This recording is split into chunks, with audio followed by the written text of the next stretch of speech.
ভাল লাগিছে কণ কণ শিশুকেইটাই আহি মোক ৰং দিছে আৰু এই ৰঙৰ মূল লক্ষ্য হৈছে যে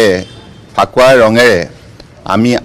এই বায়ুত যিবিলাক বীজাণু আছে সেই বীজাণু বিনষ্ট কৰি পেলাই মানুহৰ স্বাস্থ্য সুৰক্ষিত কৰা আৰু ঠিক তেনেধৰণে মনৰ মলিনতাটো ধুই দিয়া মন পৰিষ্কাৰ শৰীৰ পৰিষ্কাৰ কৰাটোৱে হৈছে এই ফাকুৱাৰ মূল লক্ষ্য সেইকাৰণে ভগৱান কৃষ্ণই দৌল উৎসৱত অংশগ্ৰহণ কৰিছিল আৰু তেখেতেই বিশ্বৰ মানৱ সমাজক এই বাৰ্তা দিছে গতিকে আমি সেই আদৰ্শৰে নিশ্চিতভাৱে আমাৰ জীৱনটো আমাৰ সমাজখন সুন্দৰ কৰি তুলিব লাগিব মই আজি এই দৌল উৎসৱৰ উপলক্ষে ফাকুৱাৰ উপলক্ষে অসমৰ বৰাক ব্ৰহ্মপুত্ৰ পাহাৰ ভৈয়ামৰ সকলো অঞ্চলত বসবাস কৰা ৰাইজলৈ ভাৰতবৰ্ষৰ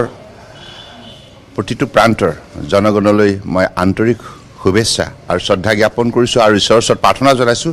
যেন সকলোৰে জীৱন সুন্দৰ হওক সুস্থ হওক সবল হওক সমৃদ্ধিশালী হওক আৰু সকলোৱে মিলাপ্ৰীতিৰে শান্তিৰে থাকক